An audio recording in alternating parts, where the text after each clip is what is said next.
हरिद्वार उत्तराखंड के हरिद्वार जिले का एक पवित्र नगर तथा सनातन हिंदुओं का सबसे प्रमुख तीर्थ है। यह बहुत प्राचीन नगरी है। हरिद्वार हिंदुओं के 7 पवित्र स्थलों में से एक है।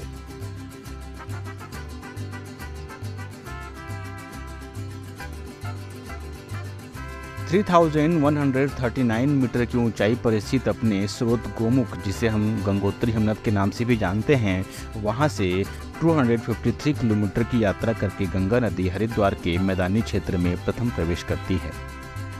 इसीलिए हरिद्वार को गंगा द्वार के नाम से भी पुकारा जाता है, जिसका अर्थ है वह स्थान जहां पर गंगा मैदानों में प्रवेश कर। हरिद्वार का अर्थ हरि ईश्वर का द्वार होता है।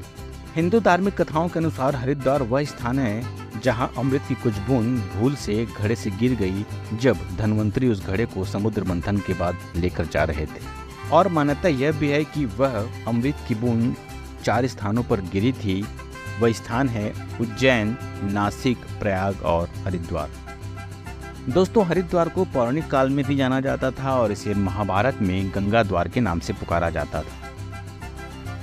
प्राचीन काल में कपिल मुनि नामक यहाँ पर मुनि रहते थे, इसीलिए इस स्थान को कपिला के नाम से भी पुकारा गया और ऐसा कहा जाता है कि यहाँ कपिल मुनि का तपोवन था।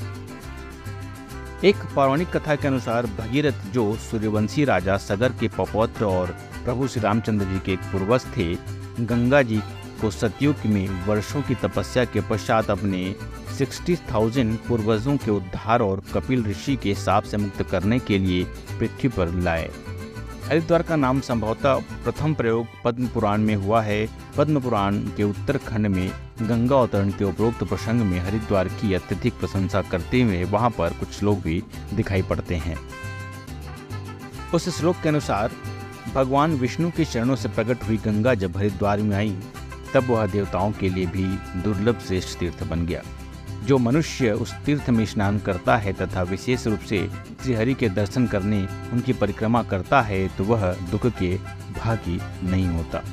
वह समस्त तीर्थों में श्रेष्ठ और धर्म, अर्थ, काम और मोक्ष के रूप में पुरुषार्थ प्रदान करता है। जहाँ अतीव रमणीय तथा निर्मल गंगा जी नित्य प्रवाहित होती है, उस हरिद्वार के पुण्यदायक उत्तम आख्यान को कहने सुनने वाला पुरुष सहस्त्र गोदान तथा अश्वमेध यज्ञ करने के शाश्वत फल को प्राप्त करता है।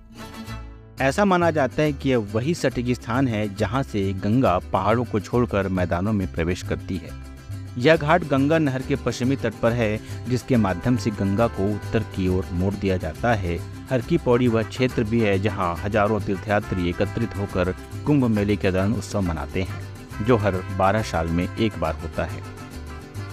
अर्ध कुंभ मेला जो हर 6 साल में होता है और पंजाबी त्योहार वैसाखी जो हर साल अप्रैल के महीने में होने वाला एक प्रमुख फसल उत्सव है। शाब्दिक रूप से हर का अर्थ ईश्वर होता है और पौड़ी का अर्थ होता है सीढ़ियाँ। ऐसा माना जाता है कि भगवान विष्णु ने वैदिक काल में हर की पौड़ी में ब्रह्मकूट का दौरा किया था।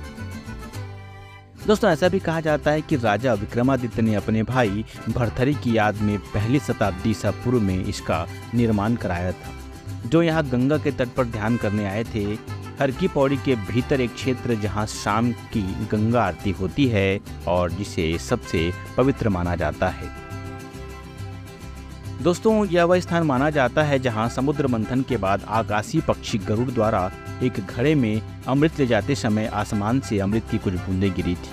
हर की पौड़ी घाट पर हर दिन सैकड़ों लोग गंगा के पानी में डुबकी लगाते हैं और यह स्थान बहुत ही शुभ माना जाता है। पिछले कुछ वर्षों में घाटों पर बड़े पैमानों पर विस्तार और जीर्णोद्धार का काम हुआ है, क्योंकि बाद में कुंभ मेले में भीड़ लग गई। सीढ़ियों पर कई मंदिर बने हैं, जिसमें अधिकांश मंदिर 19वीं शताब्दी के अंत में बनाया गया है। दोस्तों, घाटों का विस्तार 1938 में हुआ। उत्तर प्रदेश के आगरा के एक जमींदार हरज्ञान सिंह कटारा द्वारा इसका निर्माण कराया गया है। दोस्तों, हर शाम सूर्यास्त के समय हर की पौड़ी के पुजारी पुरानी परंपरा के अनुसार गंगा आरती करते हैं। पानी पर रोशनी जलाई जाती है ताकि वह नीचे की ओर बह सके। गंगा आरती की स्तुति गाने के लिए गंगा नदी के दोनों किनारों पर बड़ी संख्या में लोग इकट्ठे होते हैं। उस समय पुजारी अपने हाथों में बड़े बड़े अग्निपात्र लेकर घाट पर स्थित मंदिरों में घंटियां बजाते हैं और पुजारी मंत्रोच्चार करते हैं। लोग आशा और कामनाओं के प्रतीक के रूप में गंगा नदी में दिए, फल, पत्तियां इत्यादि डालते हैं